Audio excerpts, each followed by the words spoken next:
I was born in Liverpool, and at a very young age, 3 months, we immigrated to Canada. Then we went back to England in the early 60s, so I spent about almost 2 years in England then. And that's when I discovered I wanted to be an actress. That was my first real exposure to theater, legitimate theater.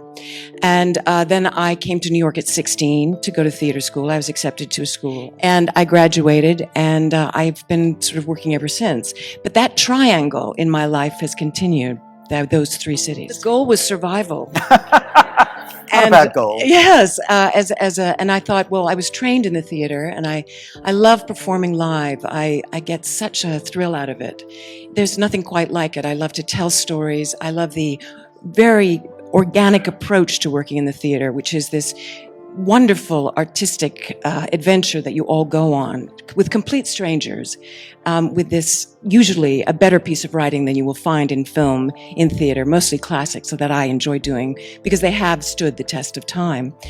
And you come together for this period and you create this work, and then you present it to an audience and they decide, and then you have a run of the play. And then it's over. Film and television is almost like having an affair, but with me, doing a theater piece is a definite relationship. It's a very unpredictable life. If you're lucky, your jobs keep coming your way, but they always keep coming your way like a maximum of 3 or 4 months before you actually do them, but very often 2 or 3 weeks before you do them. I tend to be other people's brainstorms. The most exciting jobs for me have been ones that I never expected or thought I could even do. Very often they scared the hell out of me. But other smart people had thought I was right for it. You know, we actors, we think of ourselves as one thing, but the people who hire us and the people who watch us, they think way outside the box. They have a broader horizon for me than I have for myself, so I just sit and wait. To people who want to act as a profession, I tell them, don't do it. It's a profession that's just full of rejection, disappointment, failure, long periods of worrying, will I ever work again? It's nothing but sacrifice and hardship. But, I say, if you're going to be an actor, you're going to ignore everything I say. And so you should. You know, I've had a wonderful acting career, and I know it's an enviable one. And there aren't many people who arrive at 72 years old and are still sought after, actually sought after. That's so rare, and I feel like an incredibly lucky actor. But I never have forgotten the years leading up to age 27 before I got a single acting job in New York. And those were really hard, scary years. And I know a lot of actors who reach the age of 40 and still haven't gotten into the ring. They still aren't on that short list of actors that always work. And that's, you know, it's hard to even have conversations with them about the business because I feel so badly for them. And I want to, the other thing that I say to young actors and to everybody, have something in your life that's more important to you than acting. Something that's creative. Something that gives you a goal that's all yours and that doesn't depend on somebody calling you up and hiring you. So you're not sitting around and waiting for that. Write. If you want to play a role, produce it for yourself. Try directing. Learn tap dancing. Take voice lessons. Paint pictures. Do something that is creative. Give yourself a goal and an aim and a project. Chances are you'll never achieve it. And the reason will be somebody will hire you to act. But in the meantime, you've got your creative juices. You're in charge of your own creative life. And I've followed exactly that advice my entire career, which is why I've written children's books. And last week I performed with a bunch of Met Opera singers at the Carnegie Hall. You know, I danced with the New York City Ballet in a ballet that I wrote myself.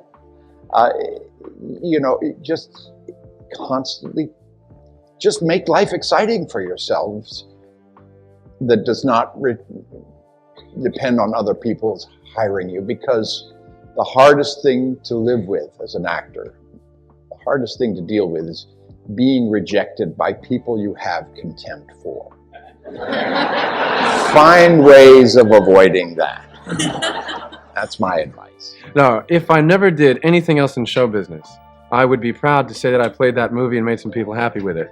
However, having said that, I would probably, if I couldn't get a job, I would still act someplace, you know, move to, you know, Hoboken and start a community theater or something like that. You know, not quite the same thing, but nearly. And it is not something I have to apologize for. Fortunately, what happens in the business, if you do a movie like that, and if you have a stage training, which I do, the first thing that happens is the industry, you know, the Sidney Lumets and the big directors say, does the guy have potential? Then the public says, is he interesting? And then the media says, how do we label him? You know, and that happens to presidents, it happens to murderers, it happens to actors, Superman, whatever. Everyone's got a label right away. So I'm no exception to this rule. Yeah. I just think it shows that it doesn't matter who you are.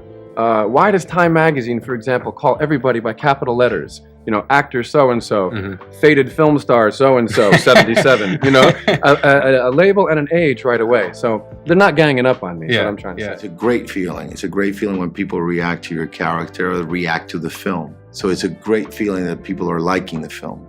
But then again, I don't know how to explain it. You don't want to just like, you know, just feel that, like the idea of that you get to the top of the mountain and there's no more mountains is a lie. You know, when you get to the top of any mountain or you feel like you've accomplished something, there's just something else. There's another, just suddenly the clouds clear and I thought, oh my God, there's a big mountain right in front of me. I got to go up that one. I don't know. And so I just don't like, it's a combination. I'm grateful, but I don't pay too much attention to it, you know? And I just, okay, I take it. Just for context, you know, Kate Winslet is acting royalty in the sense that, you know, most people that work with Kate, most people that work with Kate know that you have to work hard, and she doesn't suffer shit acting. She just doesn't suffer it. And, you know, there's a conversation to be had. She'll pull you aside and say, listen, mate, can we talk about this? Is there anything I could do to help you? And with Kate, because we had such a human story, and I know you had to some degree relax, but you had an accent and you've got your process. I learned that fucking hell, you know, like when someone comes in prepared, right? That is, you know, like you can't fuck with someone that comes in prepared, right? And that's what you taught me. And actually, I told you, because I went to direct a film, my first feature, immediately after working with Kate. And you completely revolutionized the way I spoke to actors. Because, yeah, absolutely. Because I asked them questions that you would ask me and of Hanny. And I remember thinking, you know, like, what would Kate do?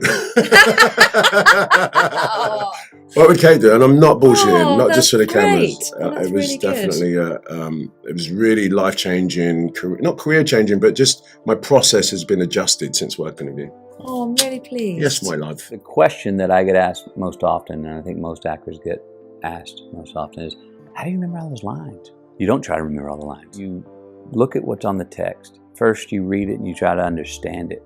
You read it again. Me, I read it after a run when my endorphins are flying. I read it late Saturday night when I've got a good buzz going.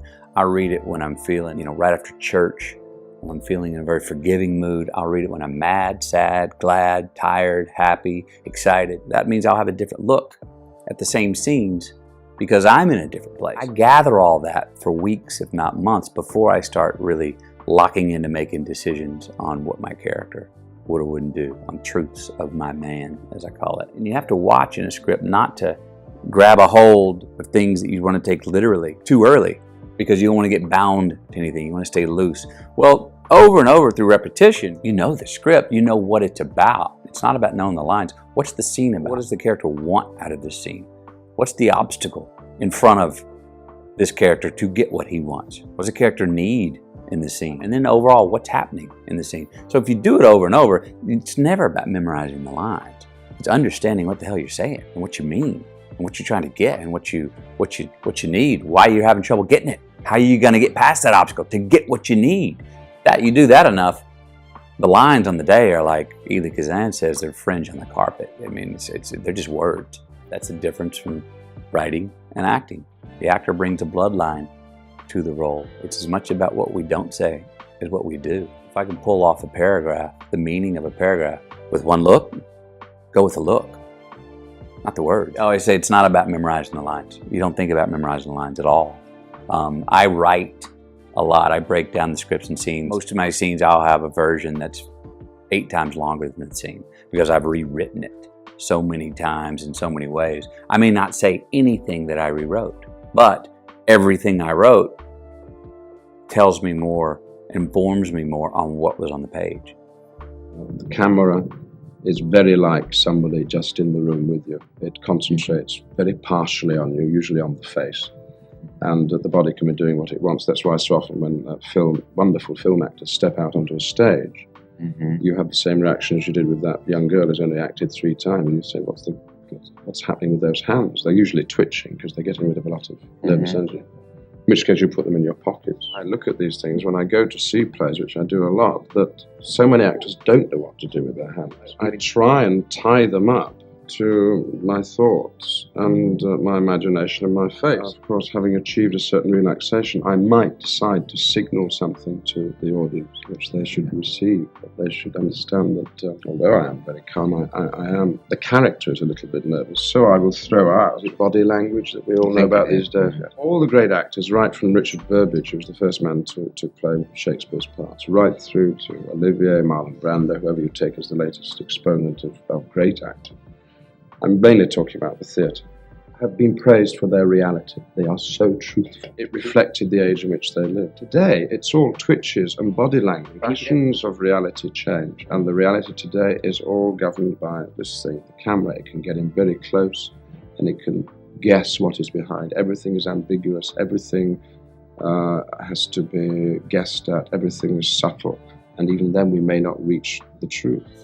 And for me, as an actor, actors love roles where they go on a journey, where you absolutely assume that they're one way, and then throughout the course of the narrative, it absolutely shatters. My big thing now with narratives is I want to see a person's pathology. I want to see exactly who the person is, not what they did, not if they're heroic. I want to know exactly who they are, good, bad, ugly, and for me, that's what you find. Every single character you play has got to be a sacrifice of one's vanity. We are living in an age where it's like the famous poem that says we wear the mask that grins and lies. It hides our cheeks and shades our eyes, which is why, you have so many people who are afraid to be vulnerable. You have so many people who live in the closet because there is a sense that we cannot accept people unless they are in a package that we can accept and that doesn't show who we are, the parts of us that we want to hide. As an actor, it's the beauty of our profession is we show you, the part of you that you don't even think is a gift should be celebrated, the part of you that's putrid, that's messy, that's all of those things. That's our job. And if you don't do it, if your unwillingness to do it is the level of actor you are, that's just the bottom line.